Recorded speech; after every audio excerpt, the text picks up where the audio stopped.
여러분 안녕하십니까. 4월 22일 토요일 넘치는 우리 교회 매일 묵상을 시작하도록 하겠습니다. 오늘 본문 말씀은 민수기 16장 36절부터 50절까지 말씀입니다. 어제 말씀을 통해서 우리는 반역했던 고라와 그 일당들이 땅에 삼킨 바 된 것을 살펴보았습니다. 오늘 본문 말씀은 그 이후에 어떤 일이 일어났는가에 대해서 우리에게 알려주고 있습니다. 37절 말씀에 보면 너는 제사장 아론의 아들 엘르아살에게 명하여 붙는 불 가운데서 향로를 가져다가 그 불을 다른 곳에 쏟으라. 그 향로는 거룩함이니라 라고 이렇게 말씀하고 있습니다. 그러니까 그 향로들, 그러니까 250명의 사람들이 가지고 갔던 그 향로들을 다 수거하라고 이야기합니다. 왜냐하면 그 향로는 하나님께 드린 바 되어서 거룩한 향로이기 때문입니다. 그래서 이 향로를 일단 수거를 하고 그 향로를 펴서 제단을 싸는 이런 막으로 만들 것을 명령해 주고 계십니다. 38절 한번 더 볼게요. 사람들은 범죄하여 그들의 생명을 스스로 해하였거니와 그들이 향로를 여호와 앞에 드렸으므로 그 향로가 거룩하게 되었나니 그 향로를 쳐서 제단을 싸는 철판을 만들라. 이스라엘 자손에게 표가 되리라. 이렇게 말씀하십니다. 그러니까 그 향로가 이렇게 불을 담는 모양일 거 아닙니까? 네모날 수도 있고 동그랄 수도 있고 이런 모양일 텐데 그 향로를 쳐서 망치로 펴서 편편하게 만들어서 제단을 싸는 철판으로 만들라고 하시는 겁니다. 제단의 철판이 없어서 쓸 게 없어서가 아니죠. 그 향로는 하나님께 이미 드려진 것이기 때문에 거룩한 향로가 되는 것입니다. 그러니 함부로 버리지 말고 또 이렇게 다른 용도로 쓰지 말고 하나님 앞에 드린 바 되도록 제단을 감싸는 철판으로 삼고 뿐만 아니라 철이 없기 때문에 그렇게 한 건 아닐 거 아닙니까? 기념물로 삼아라 라고 이렇게 말씀해 주십니다. 저는 이 말씀을 이제 묵상하면서 무슨 생각을 했냐면 그 향로 그거 갖다 버리지 이런 생각을 사실은 했었습니다. 왜냐하면 생각해 보세요. 사람들이 얼마나 많은 사람들이 죽었는데 되게 좀 찜찜하잖아요. 좀 만지기도 좀 싫고 그렇게 생각했었는데 하나님이 뭐라고 얘기했냐면 그거 거룩한 거야. 하나님께 드려진 거야. 이렇게 얘기를 하시더라고요. 제가 이 말씀을 묵상하면서 뭐가 생각나면 교회도 그런데 라는 생각을 했습니다. 우리는 교회가 타락했다. 교회가 빛의 역할을 소금의 역할을 감당하지 못한다 하면서 때로는 교회를 탓할 때가 많이 있습니다. 근데 제가 읽은 어떤 책에 이런 제목이 있었어요. 사람들은 교회를 떠나는 것이 아니라 리더를 떠난다 라고 있는 거예요. 저 그 책을 보면서 많이 놀랐습니다. 보통 우리가 이 얘기할 때 사람들이 교회 떠날 거야 이렇게 얘기를 하지 나 리더를 떠날 거야 이렇게 얘기를 안 하거든요. 근데 그 안에 숨겨진 본질은 교회를 떠나는 것이 아니라 리더를 떠난다는 것이죠. 교회는 하나님의 교회이기 때문에 언제나 거룩합니다. 교회가 올바르지 않은 게 아니고 그 교회 안에 있는 그 사람들이 부족하거나 모자라다라고 이야기할 수 있는 것이죠. 그래서 교회를 떠나는 사람들을 이렇게 만나서 보면 교회 자체에 문제가 있다고 생각하는 사람들은 거의 없습니다. 교회가 어떻게 그럴 수가 있어 라고 얘기할 때 교회를 말하는 것이 아니라 교회를 움직이고 있는 사람들을 말하는 거죠. 교회 안에 살고 있는 사람들을 의미하는 것입니다.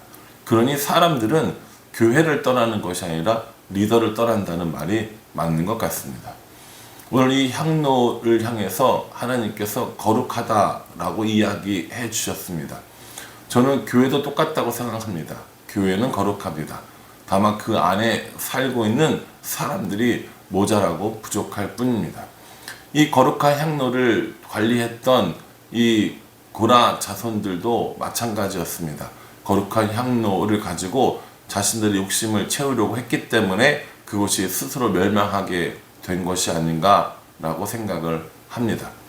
그러니 저도 이 말씀을 묵상하면서 거룩한 교회를 내 마음껏, 내 욕심껏, 내 이익을 위해서 사용하지 않고 하나님을 위하여 사역하고 봉사해야겠다라는 생각을 한번 해보게 되었습니다. 향로가 잘못한 게 아니라니까요. 사람이 잘못한 겁니다. 교회가 잘못한 게 아니고요. 그 안에 있는 사람, 특별히 리더들이 부족한 부분이 있을 수도 있다라는 것을 이야기합니다. 고라를 보면서 저 자신을 참 많이 들여다보는 것 같아요. 교회를 탓하는 것이 아니라 부족한 저를 탓하는 게 맞고, 교회가 문제가 아니라 교회를 이끌어가는 나 자신이 문제다라는 생각을 더 많이 하게 됩니다. 그러니 곰곰이 생각해 보면 향로 탓하지 않고 고라 탓하는 게 맞습니다. 교회 탓하지 않고 목사 탓하는 게 맞습니다. 그러니 저도 부족한 부분이 많이 있지만 조금 더 올바른 좋은 목회자가 되어야겠다라는 생각을 스스로 한번 해보게 되었습니다. 이렇게 고라의 사건은 일단락 되는 듯해 보였습니다. 그런데 또 문제가 생기는 거죠. 41절 이렇게 얘기합니다. 이튿날 이스라엘 자손의 온 회중이 모세와 아론을 원망하여 이르되 너희가 여호와의 백성을 죽였도다. 이렇게 얘기하는 거죠. 이튿날, 그 다음날이 됐어요. 그 다음날 돼서 이스라엘 백성이 모세와 아론에게 나와서 이렇게 얘기하는 겁니다. 너희가 여호와의 백성을 죽였도다. 그럼 이게 지금 말이 되는 소리라고 생각하세요? 모세와 아론이 이 사람들을 죽였습니까? 오늘 성경에 분명히 나와 있기를 뭐라고 나와 있냐면 38절에 그들의 생명을 38절에 사람들은 범죄하여 그들의 생명을 스스로 해하였거니와 이렇게 얘기했거든요. 그런데 이스라엘 백성은 뭐라고 이야기하냐면 그게 아니라 모세와 아론 너희들 때문이잖아 라고 이야기를 하고 있는 겁니다. 모세와 아론 때문이었어요? 아니면 스스로 범죄했기 때문이었습니까? 예, 스스로 범죄했기 때문인 거죠. 하나님께서도 그렇게 말씀하셨거든요. 근데 이스라엘 백성들은 누구에게 책임을 덮어 씌우고 있어요? 모세와 아론에게 책임을 덮어 씌우는 것을 볼 수 있습니다. 하나님께서 이제 이 일로 인해서 진노하시기 시작하십니다.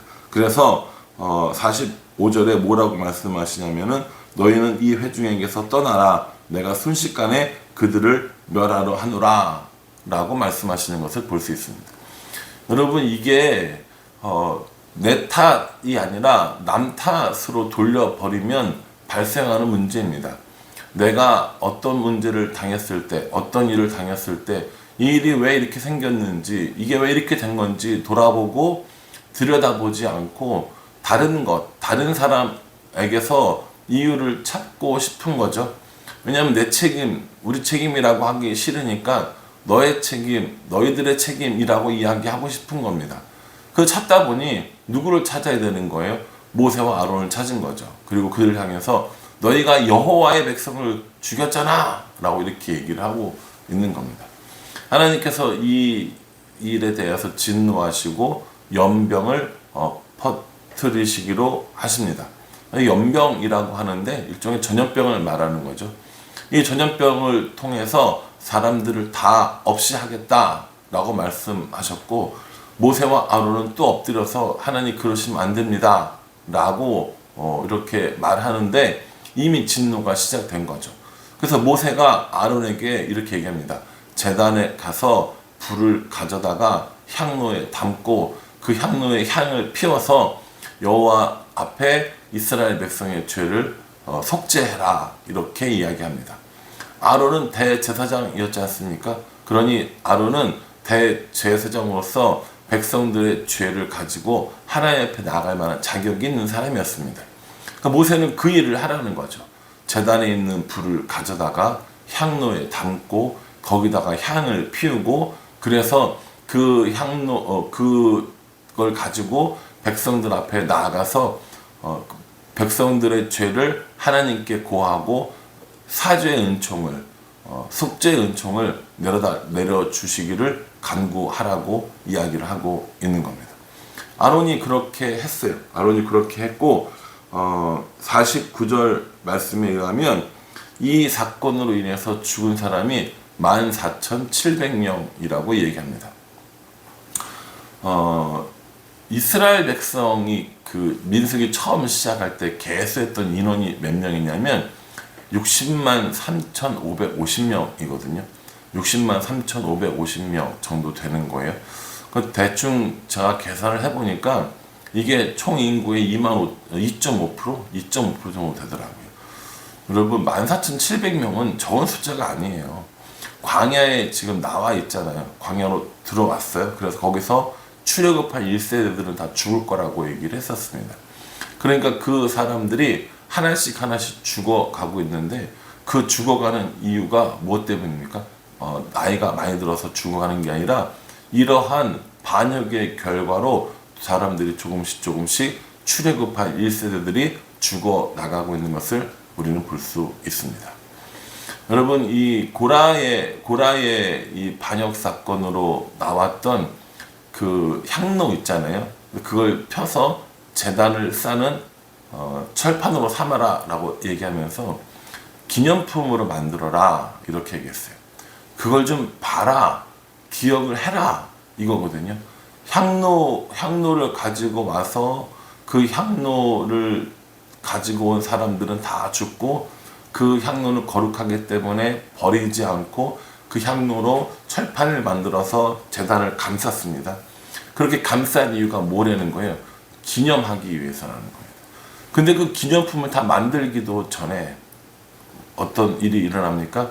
이스라엘 백성들 다시 억지를 부르면서 하나님의 사람들이었던 모세와 아론을 대적하였고, 단순히 모세와 아론을 대적한 것이 아니라 하나님께 반역했고 결과로 연병이 펴졌고 14,700명의 사람이 죽음을 당하게 되었다는 겁니다. 그럼 하나님께서는 이 향로를 펴서 철판을 만들어서 제단을 싸고 그렇게 해서 기념할 것을 명령하신 이유는 뭡니까? 뭘 기념하기 위해서입니까? 두 가지라고 말씀하십니다. 40절 말씀을 볼게요. 이스라엘 자손의 기념물이 되게 하였으니 이는 아론 자손이 아닌 다른 사람은 여호와 앞에 분향하러 가까이 오지 못하게 함이며 또 고라와 그의 무리와 같이 되지 않게 하기 위함이라 여호와께서 모세를 시켜 그에게 명령하신 대로 하였더라. 이렇게 말씀하십니다. 두 가지 이유 때문이라는 거예요. 첫 번째, 아론의 자녀들, 아론의 그 계열의 제사장들만 여호와 앞에 분향할 수 있다, 제사 드릴 수 있다라는 정체성을 다시 한번 심어준 거고요. 두 번째, 고라처럼 하지 말아라 이겁니다. 고라처럼 하지 말아라. 고라처럼 하면 안 된다라는 것을 알려주시기 위한 기념물로 그 향로를 쳐서 제단을 감싸는 철판을 만들었다는 거죠. 그런데 그 이튿날 이스라엘 백성들은 다시 모세 앞에 와서 너희가 여호와를 죽였도다 이렇게 이야기를 하는 겁니다. 여호와의 사람들을 죽였도다 이렇게 얘기하는 거죠. 저는 참 이 부분을 보면서 참 씁쓸했습니다. 야, 참 대단하다. 어떻게 이렇게까지 하지? 라는 생각을 했어요. 땅이 갈라져서 고라 자손과 고라 일당들이 다 죽는 것을 봤잖아요. 그들이 어떤 한 것 때문에 이렇게 그런 일을 당했는지 다 알잖아요. 근데 그 책임을 자신들의 죄에서 찾는 것이 아니라 모세와 아론에게서 찾는 겁니다. 심지어 고라를 향해서 여호와의 사람이라는 표현까지 쓰면서 이렇게 책임을 묻는 모습을 보여주고 있습니다. 이 반역하는 마음, 이 하나님을 멸시하는 마음, 이 하나님을 두려워하지 않는 마음, 이게 참 안 없어지는 거죠. 근데 이 이스라엘 사람들의 모습이 저랑 하나도 다를 게 없다는 생각 때문에 씁쓸하고 속상한 겁니다. 말씀을 읽고 묵상을 하고 기도를 하고 예배를 드리고 그렇게 하다가 뭔가 나한테 조금이라도 손해가 될 만한 것들이 있으면 그건 다 잊어버려요. 내가 손해본 것, 누가 나한테 싫은 소리 한 것, 누가 내 눈에 걸리적거리는 것, 그것만 보이는 거죠. 하나님의 은혜를 선포하고 하나님의 사랑을 노래하고 막 그렇게 하나님과 동행해야 된다고 이야기하지만 누군가 나를 건드리거나 조금만 손해보게 하거나 그러면 그런 은혜들은 다 사라지고 다시 마음속에 분노와 마음속에 남을 탓하는 마음들이 솟아나와서 그들을 향해서 저도 똑같이 욕을 하고 똑같이 돌을 던지는 모습을 보여줍니다. 딱 이스라엘 백성과도 같다는 거죠. 저는 참 이게 쉽지 않습니다. 날마다 하나님의 은혜로 살아가고 날마다 하나님과 동행하는 삶을 구하지만 평상시 때는 잘하는 것 같다가도 누가 나를 건들고 또 내가 이런 소중하게 여기는 것들을 건들면 그것에 대해서 참지 못하고 분노하는 모습들을 참 많이 보게 됩니다. 그래서 오늘 이 말씀을 묵상하면서 다시 한번 내 마음을 들여다보고 말도 안 되는 엉뚱한 소리로 하나님 앞에 범죄하고 또 하나님의 사람들을 마음 상하고 속상하게 하는 것이 아니라 내 스스로를 좀 잘 돌봐야겠다. 나에게 고라와 같은 습성 그리고 이스라엘 사람들의 습성이 여전히 남아있구나 라는 생각을 해보게 되었습니다. 어떻게 이렇게 하지 말아야 할지, 어떻게 고라와 같은 마음을 버리고 향로를 쳐서 만든 기념품처럼 내 마음에 기념품으로 삼아서 그것을 보면서 잊지 않을지 연구해보고 생각해 봐야겠다는 생각을 다시 한번 해보게 됩니다. 여러분 오늘 토요일이거든요. 여러 가지 많은 스케줄도 있으시겠지만 하나님이 우리에게 주신 가장 좋은 효과적인 그 기념품 혹은 기념물이 뭐냐면 바로 성경 말씀입니다. 말씀을 보면서 우리들 자신을 돌아보게 하고 말씀을 보면서 다시 하나님을 생각하게 하기 때문인 거죠. 그러니 조금은 한가하게 조금은 여유 있게 말씀 묵상 다시 하시고 또 밀린 200도 마저 읽어 주시면서 그래서 하나님께서 우리에게 명령하신 이 말씀들을 잘 기억하는 말씀이 우리들의 삶의 기념물이 되는 그래서 고라처럼 이스라엘처럼 살지 않겠다라고 결단하는 저와 여러분 될 수 있기를 주님의 이름으로 축복합니다. 기도하겠습니다. 하나님, 향로를 쳐서 제단을 쌓는 철판을 만들라고 하셨습니다.